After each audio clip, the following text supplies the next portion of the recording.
కన్నతండ్రి అయిన దేవాది దేవునికి ఆయన కుమారుడైన క్రీస్తు యేసు నామములో స్తోత్రాలు సమర్పించుకొని చూస్తున్నాము. అలాగనే ఈ యొక్క సాయంకాల సమయంలో ఆయన నామమునందు స్తుతించడానికి, గణపరచడానికి, మహింపరచడానికి చేరుకూడి వచ్చినటువంటి స్త్రీ పురుషులందరికీ కూడా హృదయపూర్వకమైన వందనములండి. ఈ యొక్క సమయంలో ఒక అంశమును గురించి కొద్ది నిమిషాల పాటుగా ఆలోచన చేద్దామండి.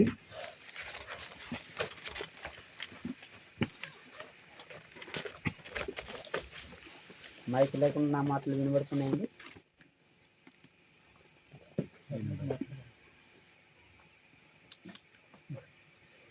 పెట్టుకోవాలి, ఇబ్బంది కాదు.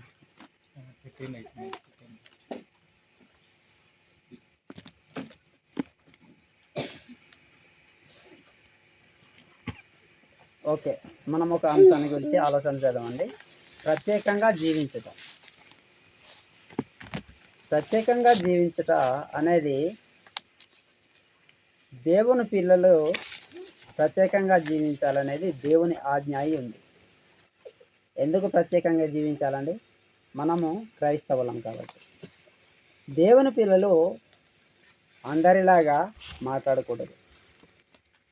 దేవుని పిల్లలైన వారు అందరిలాగా ఉండకూడదు, మాట్లాడకూడదు. దేవుని పిల్లల యొక్క ఆలోచనలు అందరిలాగా ఉండకూడదు. దేవుని పిల్లల యొక్క ఆలోచనలు అలాగే లోక సంబంధమైన పిల్లల యొక్క ఆలోచనలకు వ్యత్యాసం ఉండాలి. అలా లేకుండా ఉన్నట్లయితే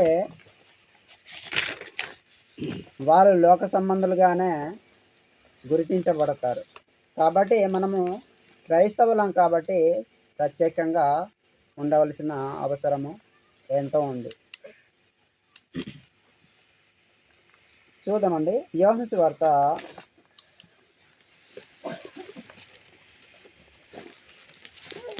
15వ అధ్యాయము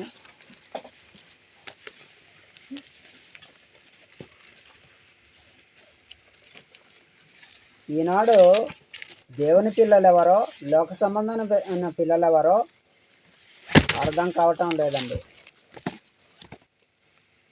యోహాను సువార్త 15వ అధ్యాయం 19వ వచనంలో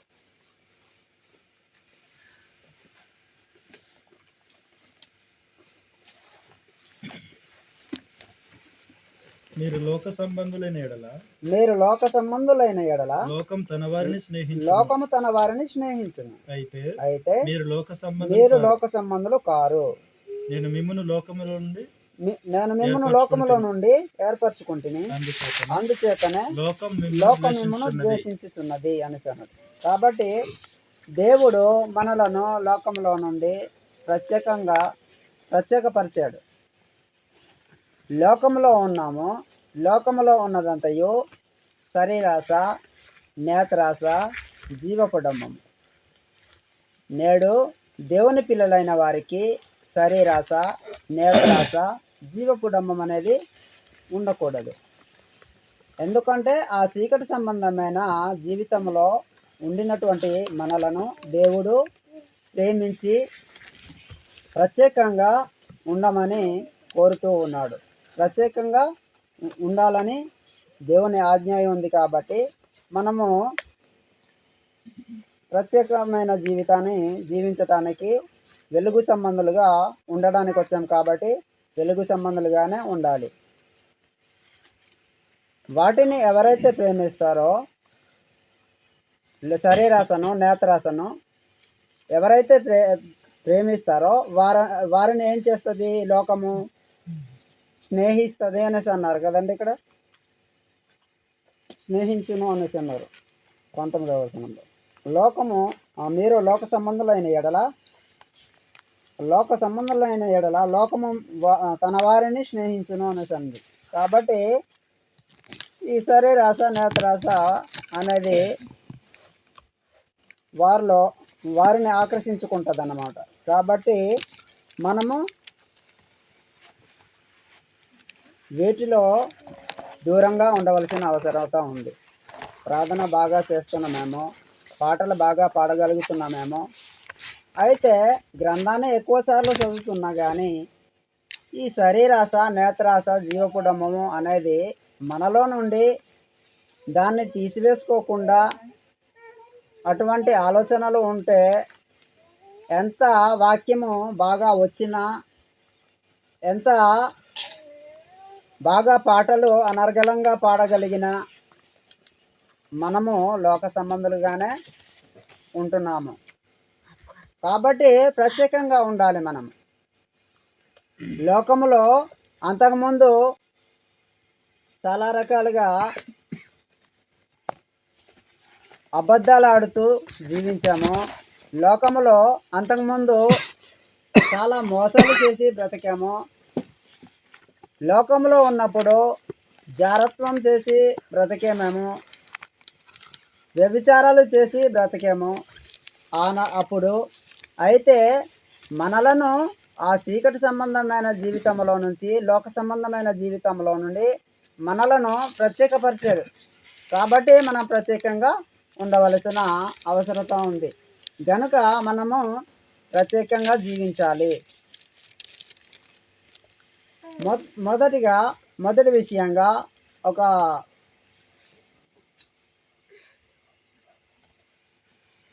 ఎందుకు ప్రత్యేకంగా ఉండాలో మనం చూద్దామండి. పాపములో పడిపోకుండా ఉండడానికి ప్రత్యేకంగా ఉండాలి. అప్పుడు చాలా అబద్ధాలు ఆడుతూ బ్రతికేస్తాము కదా. అలాగే మోసాలు చేసి చాలా రకాలుగా ఇందాక చెప్పాను కాబట్టి విషయాలు మళ్ళీ చేయబోట్లేదు. ఇప్పుడు పాపంలో పడిపోకుండా ఉండడానికి ప్రత్యేకంగా జీవించాలి. లోకము ఏది చెప్తే అదే కరెక్టు అని నమ్ముతూ ఉంటుందండి. అబద్ధాన్ని నమ్మినంతగా వాస్తవాలను ఎవరు కూడా నమ్మరండి. కాబట్టి పాపములో పడిపోకుండా ఉండటానికి మనము అబద్ధాన్ని నమ్మకూడదు. ఆనాడు ఏదైనా తోటలో ఆదామావులను మాటల చేత మోసపుచ్చి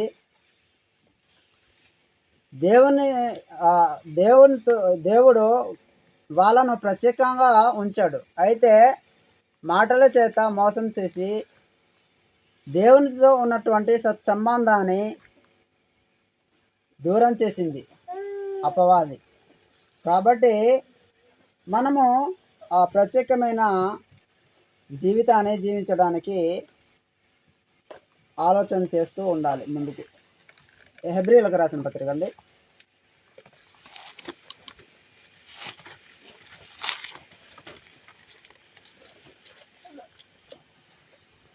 7వ అధ్యాయము 26వ వచనంలో పవిత్రుడును నిర్దోషియు నిష్కల్మషుడును పాపులలో చేరక ప్రత్యేకంగా ఉన్నవాడు అన్నాడు అనమాట. ఇక్కడ అంటే యేసుక్రీస్తు వారు ఎలా ఉన్నారండి? ఈ పాపపు లోకంలోనే ఉన్నారు కదా. కాబట్టి ఈ పాప సంబంధమైన ఈ లోకములో ఉండి కూడా పాపము చేయకుండా యేసుక్రీస్తు వారు పరిశుద్ధుడుగా, నిర్దోషిగా, నిష్కల్మషుడుగా ఉండి జీవించి చూపించారు. మానవ శరీరాన్ని ధరించుకున్నవాడైనప్పటికీ మానవులకు కోరికలు ఉంటాయి కదండి. అలాగే మానవుడే రక్త మాంసములు ధరించుకున్నవాడే అయినప్పటికీ అలాగా చూసిందల్లా శరీరానికి కావాలని కోరుకోలేదు యేసుక్రీస్తు వారు. ఇక్కడ మనము చూస్తుంది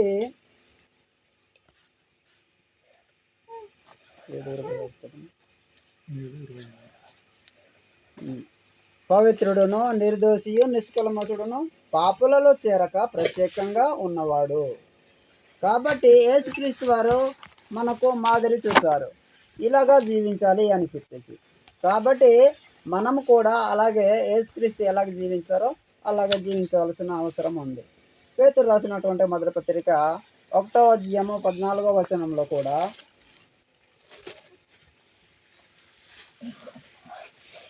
1వ అధ్యాయము 14వ వచనము 14, 15 వచనాలు కలిసి ఉంటాయి. నేను పరిశుద్ధుడనై ఉన్నాను కనుక నేను పరిశుద్ధుడనై ఉన్నాను కనుక మీరును మీరును పరిశుద్ధులై పరిశుద్ధులై ఉండవాలని ఉండుడని వ్రాయబడి ఉన్నది. వ్రాయబడి ఉన్నది. కాగా కాగా మీరు విధేయులకు పిల్లలై మీరు విధేయులకు పిల్లలై మీ పూర్వపు అజ్ఞాన మీ దశలో పూర్వపు అజ్ఞాన దశలో మీకుండిన మీకుండిన ఆశలను ఆశలను ప్రవర్తింపక అనుసరించి ప్రవర్తింపక మిమ్మల్ని పిలిచిన వాడు మిమ్మల్ని పిలిచిన వాడు పరిశుద్ధుడై ఉన్న ప్రకారం పరిశుద్ధుడై ఉన్న ప్రకారము మీరును సమస్త ప్రవర్తన యందు మీరును సమస్త ప్రవర్తన యందు పరిశుద్ధులై ఉండుడి అనేసి అన్నాడు. కాబట్టి సమస్త ప్రవర్తన యందు పరిశుద్ధులుగా ఉండవలసిన అవసరత ఎంతో ఉంది. మనము దేవుని పిల్లలం కాబట్టి, లోక సంబంధమైన పిల్లలము కాము కాబట్టి మనము ప్రత్యేకమైన జీవితాన్ని జీవించాలి. పరిశుద్ధుడు యేసుక్రీస్తు వారు పరిశుద్ధుడు కాబట్టి పరిశుద్ధంగా జీవించారు. అలాగే తండ్రి అయిన దేవుడు కూడా పరిశుద్ధుడు, పరిశుద్ధంగా ఉండాలి. మనము ఆయన నామమునందు మనము రక్షణ పొందుకున్నాము కాబట్టి పరిశుద్ధంగా జీవించాలి.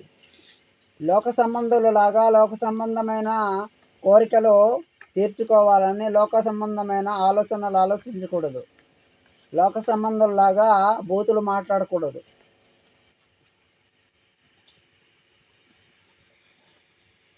మనము పాపము చేయకుండా ఉండాలంటే ఒకటేనండి, మనకు దేవుని వాక్యం మనలో ఉంటేనే. చూద్దాము కీర్తనల గ్రంథంలో 119వ కీర్తన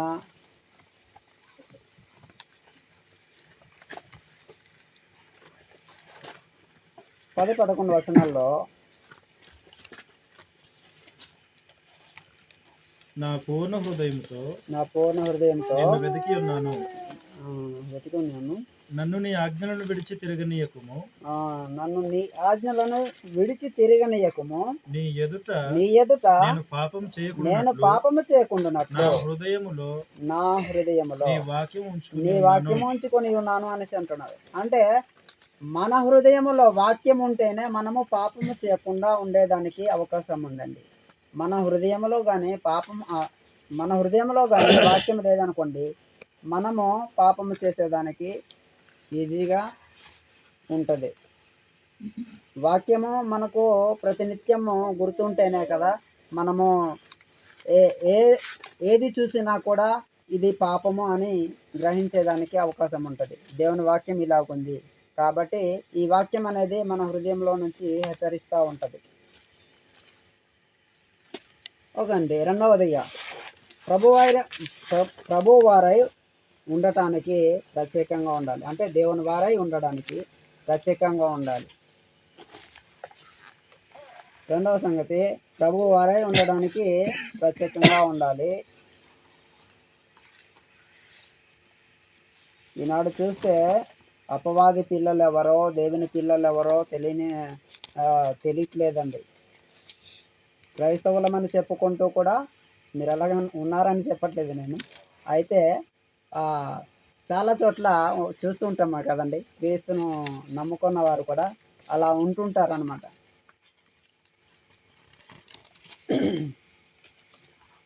అపవాది పిల్లలు ఎవరో దేవుని పిల్లలు ఎవరో తెలియకుండా ఉంటుంటారు. నలుగురు ఎలా నడుచుకుంటుంటే అలా నడుచుకుంటుంటారు, ఎలా మాట్లాడుతుంటే అలా మాట్లాడుతూ ఉంటుంటారు.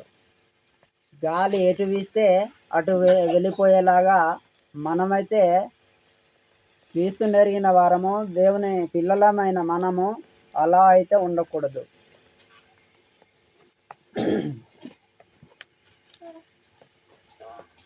అబద్ధాన్ని మనము ఎక్కువగా చాలామంది అబద్ధాన్ని నమ్ముతూ ఉంటారు, అబద్ధ బోధలను నమ్ముతూ ఉంటారండి. అయితే మనము అలాంటి నమ్మకూడదు. ఏది అబద్ధ బోధో కూడా మనము పరిశీలనగా గ్రంథంలో ఉందా లేదా, అలా ఉందా అది లేదా అని చూసుకుంటూ ముందుకు వెళ్ళవలసిన అవసరము ఉంది. లేవి కాండము 20-6-7 వచనాల్లో చూడొచ్చు. అయితే చూడబోట్లేదు, అంత సమయం లేదు కాబట్టి. ఇంకా మూడో సంగతి, ఆయన చిత్తానుసారంగా మనము నడుచుకోవడానికి ప్రత్యేకంగా జీవించాలి. మనము ఆయన చిత్తానుసారంగా ఉండడానికి ఆయన ఉద్దేశం ఏంటి, ఆయన ఉద్దేశ ప్రకారంగా మనము నడుచుకోవాలి. ప్రత్యేకంగా జీవించడము చాలా అవసరం అన్నమాట. ప్రత్యేకంగా లేకుండా దేవుని చిత్తాన్ని నెరవేర్చిన వారము అవ్వమండి. ప్రార్థన చేస్తే ఏముంది, క్రమంగా బైబిల్ చదివినంత మాత్రాన, పాటలు పాడినంత మాత్రాన ప్రత్యేకంగా ఆయన చిత్తాన్ని జరిగించిన వారం అవుతామండి. అలాగా మనకున్నటువంటి అలవాట్లను మార్చుకోకుండా చదివితే సరిపోదండి. ఈ విషయాలనే యెజ్రా 10వ అధ్యాయం 10-11 వచనాల్లో కూడా చూడొచ్చు. అయితే ఆ విషయాలు కూడా చూడట్లేదు. అయితే నేను ఇంకా ముందుకు వెళ్ళిపోతాను. క్రమంగా నడుచుకోవడానికి ప్రత్యేకంగా జీవించాలి. 4వ సంగతి, దేవుని పిల్లలకు ఒక క్రమం అంటూ ఉంటుందండి. దినచర్యల్లో ఒక క్రమం అంటూ ఉంటుంది. లేచేటప్పుడు ఒక క్రమశిక్షణ. లేవగానే ప్రార్థన చేసుకుంటారు. దేవుని పిల్లలైన వారు లేవగానే ఏం చేస్తారండి, ప్రార్థన చేసుకొని తమ కాలకృత్యాలను తీసుకుంటూ ఉంటారు. అలాగే ప్రార్థనకు వచ్చేటప్పుడు ఇప్పుడు ఆరాధనకు వచ్చేటప్పుడు క్రమశిక్షణ, టైంకే రావాలి, టైంకే ముందుగానే వచ్చి కూర్చోవాలి. అలాగే మాట్లాడేటప్పుడు ఎవరితో ఏం మాట్లాడాలి, ఎలా మాట్లాడాలి, మనము ఇష్టం వచ్చినట్టు లోక సంబంధుల్లాగా నోటిని ఎలా పడితే అలా మాట్లాడకూడదు. నోరుంది కదా అని చెప్పేసి. ఓకేనండి. ఇంకో సంగతి ఆలోచన చేద్దాం. ప్రభువును గూర్చి ప్రకటించుటకు ప్రత్యేకంగా ఉండాలి. అయితే అందులో వచనం చెప్పలేదు నేను. తెస్సలోనికీయులకు రాసిన పత్రిక 3వ అధ్యాయం 6వ వచనంలో ఆ సంగతి అని మనం చూసుకోవచ్చు. అయితే అది కూడా చూడట్లేదు. ఇంకా నేను ముందుకెళ్ళాలి, ఇంకా టైం సరిపోదు కాబట్టి. ప్రభువును గురించి ప్రకటించుటకు ప్రత్యేకంగా జీవించాలండి మనము. గలతీలకు రాసిన పత్రిక 1వ అధ్యాయము గలతీ 1:15 వచనం అండి. ప్రభువును గూర్చి ప్రకటించుటకు ప్రత్యేకంగా ఉండాలండి, ప్రత్యేకంగా జీవించాలి.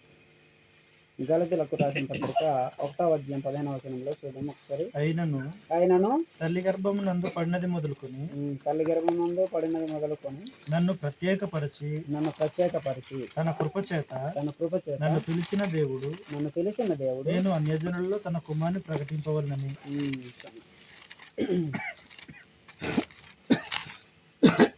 అన్యజనులలో తన కుమారుని ప్రకటింపవలనని అంటే యేసుక్రీస్తును ప్రకటించటానికి మనము ప్రత్యేకంగా జీవించవలసిన అవసరత ఎంతో ఉంది.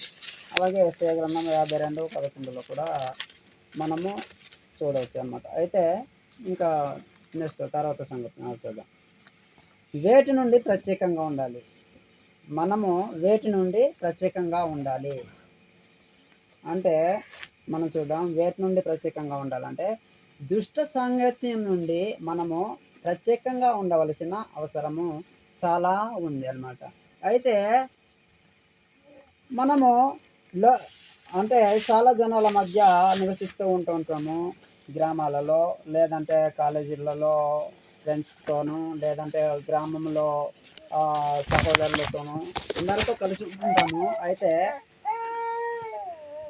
కొందరు నమ్మిన వారు ఉంటారు, నమ్మని వారు ఉంటుంటారు. మా ఊర్లో కూడా నమ్మని వారు కూడా ఉన్నారు. అయితే మనము స్నేహం చేసేటటువంటి దుష్ట సాంగత్యము నుండి ప్రత్యేకంగా ఉండాలి. కాబట్టి మనం స్నేహం చేసేటటువంటి స్నేహితుడు ఎలాంటి వాడు, ఆడు లోక సంబంధియా లేదంటే ఆత్మ సంబంధమైన సంబంధియా, మనము ఆలోచన చేసి ఆత్మ సంబంధి అయితే అతనితో మనం సహవాసం చేయవచ్చు, అతనితో కలిసి ఉండవచ్చు. అయితే లోక సంబంధి ఉంటుంటారు, ఆ లోక సంబంధులతో ఎక్కువ సహవాసము చేయడానికి ఇష్టపడుతూ ఉంటుంటారు. లేడీస్ అయినా బాయ్స్ అయినా చాలామంది ఎక్కువ శాతము అలాంటి వారితో, దుష్టులతో, అంటే పాపము చేసేటటువంటి పాపపు ఆలోచన కలిగిన వారితో ఎక్కువగా బూతులు మాట్లాడుతూ అల్లరి పనులు చేస్తూ తిరిగే వాళ్ళతో ఎక్కువగా ఉండడానికి ఇష్టపడుతూ ఉంటుంటారు. అయితే కొరింథీయులకు రాసిన మొదటి పత్రిక 15వ అధ్యాయం 33వ వచనంలో ఏముందంటే దుష్ట సాంగత్యము మంచి నడవదని చెరుపును అని ఉంది. కాబట్టి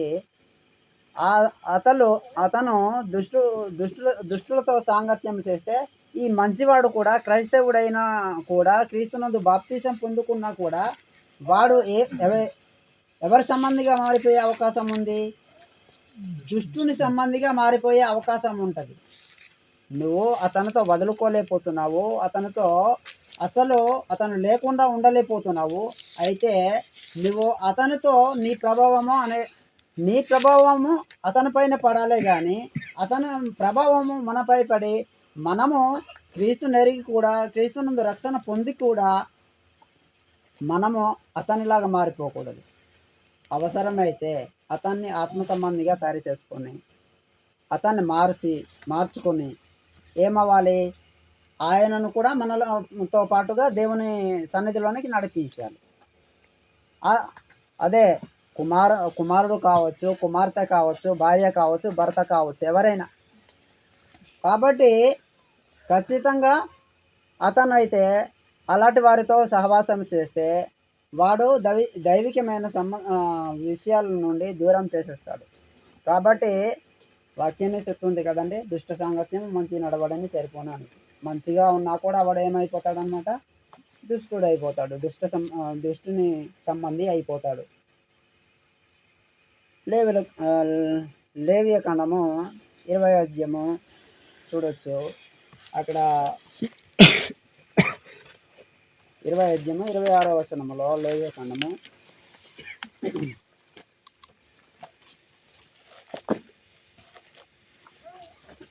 మీరు నాకు పరిశుద్ధులై ఉండవలెను, యెహోవాను నేను పరిశుద్ధుడను అంటున్నాడు. మీరు నా వారై ఉన్నట్లు అన్యజనుల నుండి మిమ్మల్ని వేరుపరిచాడు. ఎక్కడి నుంచి వేరుపరిచాడండి? అన్యజనులలో నుండి మనలను వేరుపరిచాడు. కాబట్టి మనము మళ్ళా అన్యజనులతో కలిసి మళ్ళా అన్యుడుగా మారిపోవాలా? అవసరమైతే అతన్నే మనము మారాలి. అన్యజనుల నుండి వేరుపరిచాడు. కాబట్టి దేవుని పిల్లలు లోకములో ఆచారాలను, లోకములో ఉన్న మూఢనమ్మకాలను, లోకంలో ఉన్నటువంటి అన్యజనుల నుండి వేరుగా మనము ఉండవలసిన అవసరము చాలా ఉంది అన్నమాట. నీ సాంగత్యము మంచి సావాసమై ఉండాలి, అంతేగాని వాళ్ళతో కలిసిపోకూడదు. పాత నిబంధన గ్రంథంలో మనము దావీదు, యోనాతానును మనం చూడవచ్చు, మంచి స్నేహితులు. అటువంటి ఆత్మ సంబంధమైన స్నేహితులతో స్నేహం చెయ్యాలి. ఆత్మ సంబంధి అయితేనే. ఆత్మ సంబంధి కాకుండా భూ సంబంధులతో మనము సహవాసం అనేది చేయకూడదు. చాలా చక్కటి స్నేహితులు వీళ్ళు, దావీదు, యోనాతాను. అయితే అలాగే మరొక స్నేహితుడు ఉన్నాడు దావీదు సంతానంలోనే. ఆయన ఎవరంటే అమ్నోను అండి. ఆయన ఎలాంటి వాడు?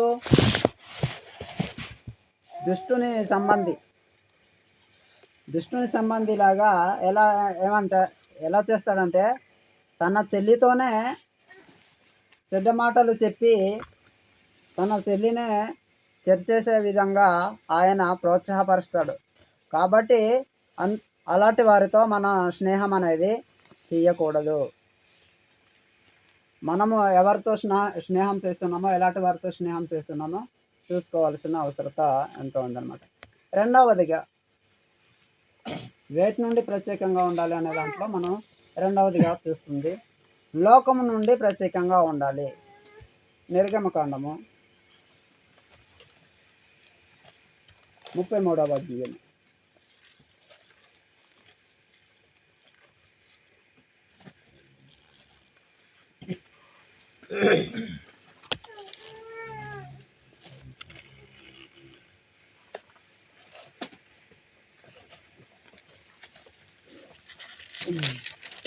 నిర్గమకాండము 33వ అధ్యాయం 16వ వచనం అండి.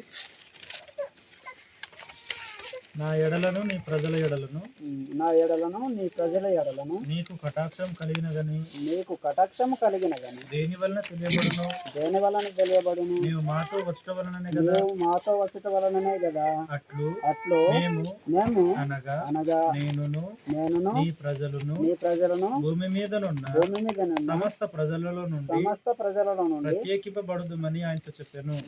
ప్రత్యేకింపబడుదుమని ఆయనతో చెప్పాను. అంటే ప్రత్యేకంగా ఉండాలి అని తెలియజేస్తా ఉన్నాడు. లోక సంబంధంగా మాట్లాడకూడదు, లోక సంబంధంగా ఆలోచించకూడదు, లోక సంబంధమైన కోరికల నుండి బయటకు రావాలి, వ్యసనముల నుండి బయటకు రావాలి. వ్యసనాలు అంటే తెలుసుకోవాలి, చెడు అలవాట్లు, త్రాగుడు, ఇవన్నీ ఉన్నాయి.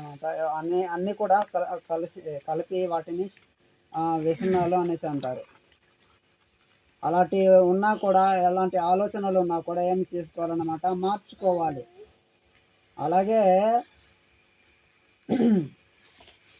అలాంటి అలవాట్ల నుండి మార్చుకొని ప్రతి సహోదరిని చెల్లిగాను, సహోదరులను అయితే చెల్లిగా, వయసులో పెద్దవాళ్ళైతే అక్కగా, అమ్మగా, తల్లిగా భావిస్తూ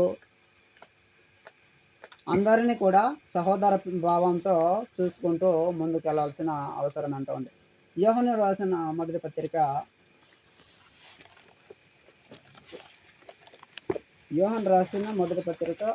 2వ అధ్యాయం 15వ వచనంలో ఉంది.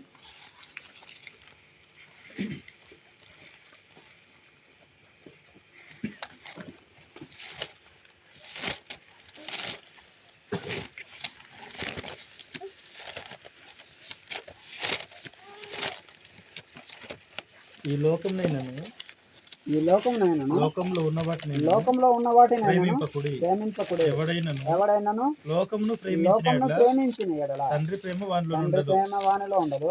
లోకంలో ఉన్నదంతయు అనగా శరీరాశయు, నేత్రాశయు, జీవపు డంబము తండ్రి వలన పుట్టినవి కావు, అవి లోక సంబంధమైనవే అనేసి అన్నాడు.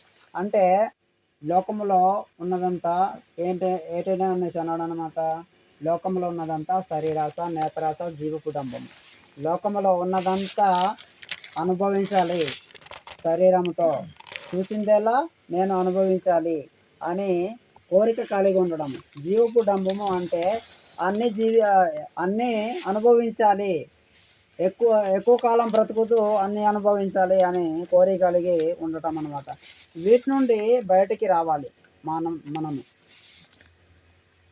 మూడవదిగా నీచమైన వాటి తట్టు తిరగకుండా మనం ప్రత్యేకంగా ఉండాలండి. నీచమైన వాటి తట్టు తిరగకుండా మనము ప్రత్యేకంగా ఉండాలి. ఇర్మీయా గ్రంథము 15వ అధ్యాయము 19వ వచనంలో, ఇర్మీయా గ్రంథం 15:19 అండి. కాబట్టి యెహోవా ఇలాగ సెలవిచ్చాడు, నీవు నా తట్టు తిరిగిన ఎడల నీవు నా సన్నిధి నిలుచున్నట్లు నేను నిన్ను తిరిగి రప్పించును. ఏవి నీచములో ఏవి ఘనములో నీవు గుర్తుపట్టిన ఎడల నీవు నా నోటి వలె ఉండువు. వారు నీ తట్టునకు తిరగవలెను గాని నీవు వారి తట్టునకు తిరగకూడదు అని అన్నాడు. అంటే మనము ఏది నీచమో, ఏది ఘనమో మనము గుర్తెరగవలసిన అవసరము ఎంతో ఉందన్నమాట. కాబట్టి ఏది నీచమైనదో, ఏది ఘనమైనదో గుర్తుపట్టాలి. గుర్తుపట్టి మనము ఈ లోకంలో ఉంటున్నాం కాబట్టి వారి తట్టు తిరగకూడదు, లోకస్తుల వైపు మనం తిరిగిపోకూడదు. వాళ్ళు అవసరమైతే మన వైపు తిరగాలి, కానీ మనము తిరిగిపోతుంటాం ఈజీగా. ఆ లోకంలో నుండే వచ్చాము. కానీ తర్వాత మూర్ఖులకు ప్రత్యేకంగా జీవించాలి. మూర్ఖులకు ఏమవ్వాలన్నమాట, మనం ప్రత్యేకంగా జీవించాలండి. మూర్ఖులు అయినటువంటి వారికి అపోస్తలుల కార్యాల్లో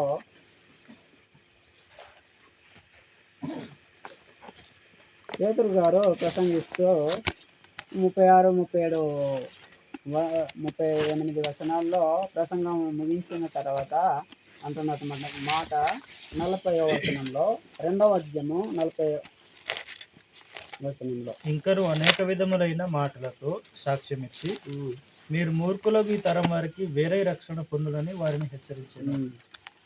మూర్ఖులకు ఈ తరం వారికి, మూర్ఖులు ఎలాంటి వారు మూర్ఖులో మనకు తెలుస్తుంది. కాబట్టి వారి నుండి వేరుగా ప్రత్యేకంగా ఉండి రక్షణ పొందాలి అని తెలియజేశాడండి. మూర్ఖులు ఏం చేస్తుంటారంటే వంకర మాటలు పలుకుతూ ఉంటారు. ఎవరికి కూడా మంచిగా మాట్లాడరు.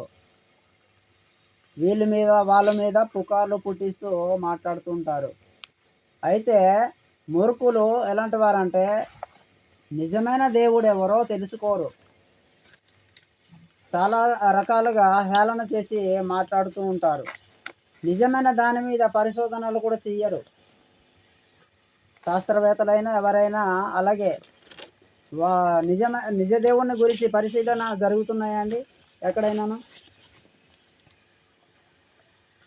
నిజం కాని వాటి మీద ఎన్నో పరిశోధనలు జరుగుతూ ఉంటుంటాయి. ఓకేనండి. చివరిగా మనము ఒక విషయాన్ని చూసి ముగించుకుందామండి. అపోస్తలుల బోధలో భేదాలు ఆటంకాలు కలగజేయ వారికి ప్రత్యేకంగా జీవించాలి. అపోస్తలుల బోధలో భేదాలు ఆటంకాలు కలిగించే వారు కూడా ఉంటారు. లేరంటారండి?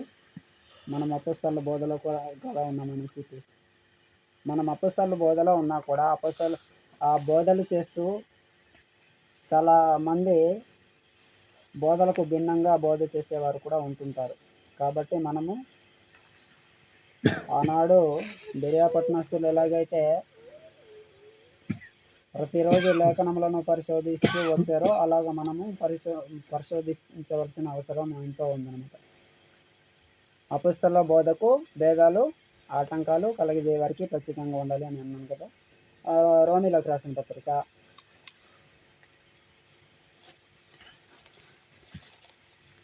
16వ అధ్యాయం అండి. 16వ అధ్యాయం 17వ వచనంలో, సహోదరులారా మీరు నేర్చుకున్న బోధకు వ్యతిరేకముగా వేదములను ఆటంకములను కలుగజేయు వారిని కనిపెట్టి ఉండుడని మిమ్మును బతిమాలుకొనుచున్నాను. వారిలో నుండి తొలగిపోవుడి. ఒకవేళ అలాంటి వారు ఎక్కడైనా ఏ సందర్భంలోనైనా మనకు ఎదురైనప్పుడు, కనబడినప్పుడు, మనలను బోధ చేస్తున్నప్పుడు ఆయన అవును ఈయన మా దగ్గర చెప్పే సువార్థికుల కంటే ఈయన బాగా చెప్తున్నారు అని చెప్పేసి అంటే అలా చెప్పి మనలను చెప్పినప్పుడు మనము వాళ్ళ మాటలకు ఆకర్షితులైపోయి అబద్ధాన్ని నమ్మి మనము నేర్చుకుంటున్నది సత్యం కాదన్నట్టు, వాస్తవం కాదన్నట్టు ఈ అపోస్తల బోధకు భిన్నంగా బోధ చేసే వారికి నమ్మి మనము వారి వైపు తిరిగిపోకూడదు. కాబట్టి ఈ విషయాలు మనము మన హృదయాలలో ఉంచుకొని మనము వేటి నుండి ప్రత్యేకంగా జీవించాలో ఈ విషయాలు విన్న మీరందరూ కూడా అలాగూ ఉండాలని నేనును హెచ్చరించుకుంటూ సరదాగా ఓపిక కలిగి విన్న మీ అందరికీ కూడా హృదయపూర్వకమైన వందనాలు తెలియజేస్తూ ఈ మాటలు ముగిస్తున్నానండి. సోదరుల వరకు సమయాన్ని